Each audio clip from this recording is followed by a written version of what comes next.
Hello, my name is Helen and I am a story signer.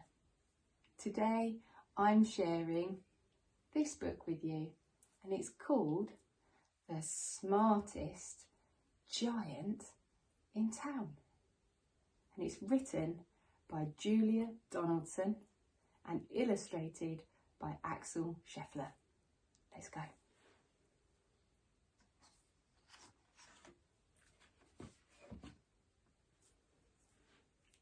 George was a giant, the scruffiest giant in town.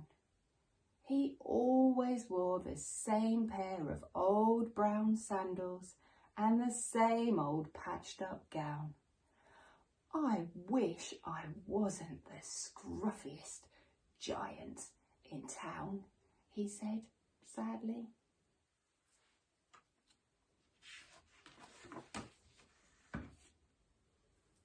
One day, George noticed a new shop. It was full of smart clothes. So he bought a smart new shirt, a smart pair of trousers, a smart belt, a smart stripy tie, some smart socks with diamonds up the sides, and a pair of smart, shiny shoes. Now I'm the smartest giant in town, he said proudly.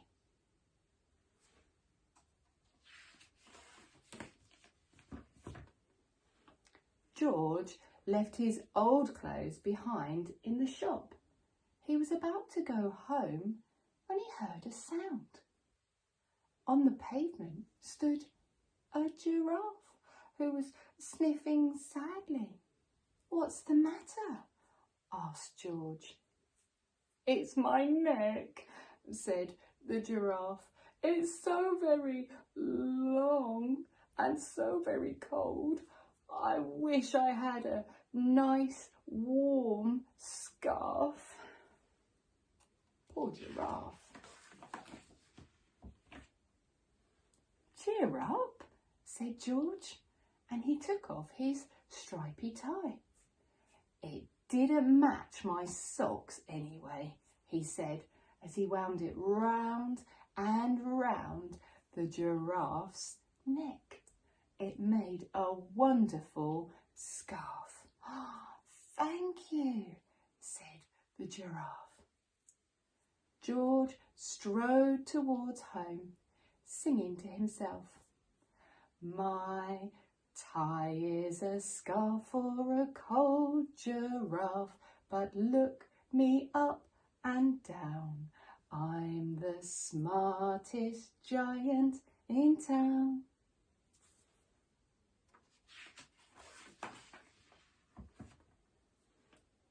George came to a river.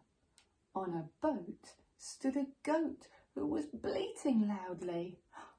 "What's the matter?" asked George. "It's my sail," said the goat. "It blew away in a storm. I wish I had a nice strong new sail for my boat."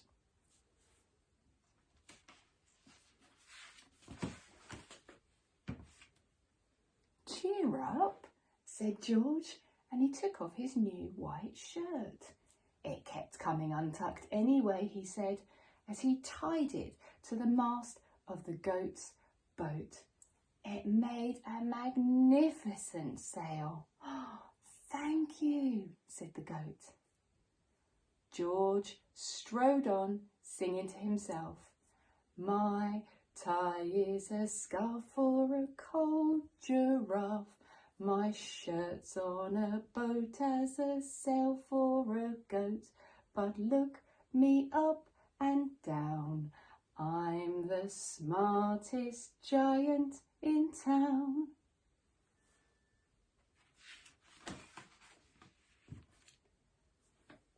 George came to a tiny ruined house.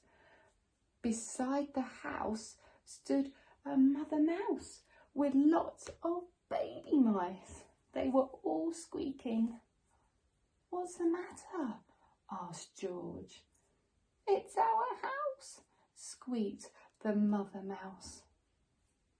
"It burned down, and now we have nowhere to live. I wish we had a nice new house." Poor mice. "Cheer up," said George, and he took off one of his shoes.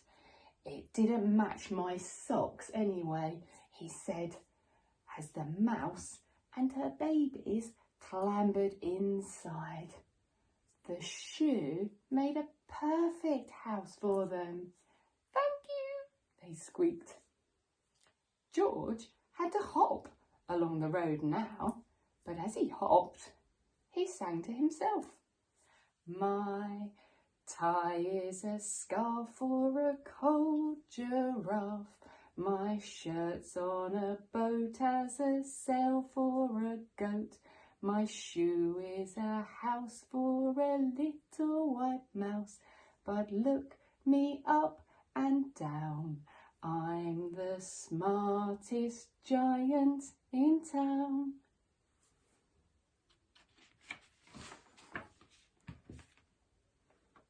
George came to a campsite. Beside a tent stood a fox who was crying. "What's the matter?" asked George. "It's my sleeping bag," said the fox. "I dropped it in a puddle. Oh, I wish I had a warm, dry sleeping bag." Poor fox. "Cheer up," said George, and he took off one of his socks with diamonds on the side. "It was tickling my toes anyway," he said. As the fox snuggled into it, it made a very fine sleeping bag. "Oh, thank you," said the fox. George hopped on, singing to himself. "My tie is a scarf for a cold giraffe. My shirt's on a boat as a sail for a goat. My shoe is a house for a little white mouse. One of my socks is a bed for a fox. But look me up and down, I'm the smartest giant in town."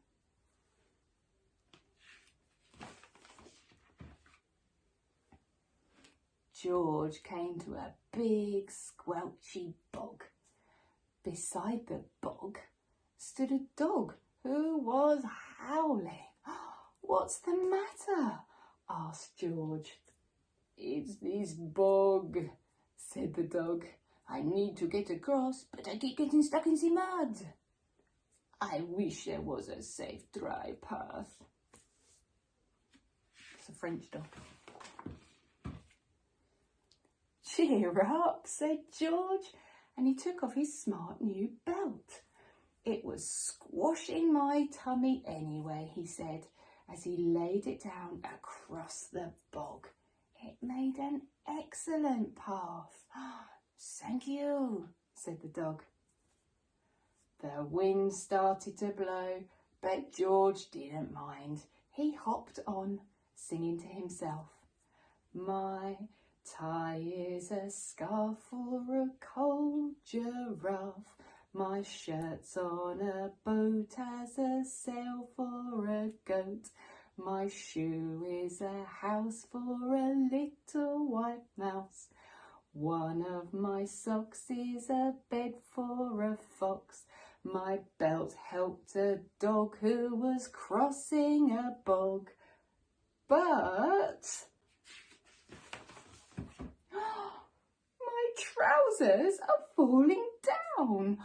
I'm the coldest giant in town." Suddenly, George felt sad shivery and not at all smart. He stood on one foot and thought, I'll have to go back to the shop and buy some more clothes. He decided. He turned round and hopped all the way back to the shop.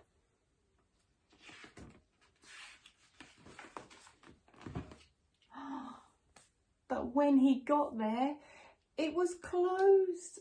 Oh no, cried George, and he sank down onto the doorstep.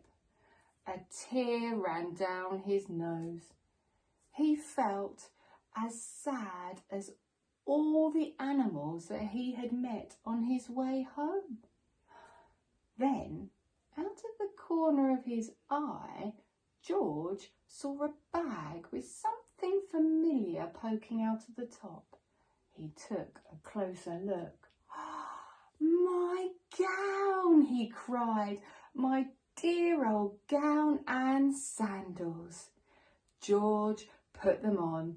Oh, I'm the cosiest giant in town, he cried, and he danced back home along the road. Lucky George. Outside his front door stood all the animals that he had helped. They were carrying an enormous present. Come on, George, they said. Open it. George untied the ribbon.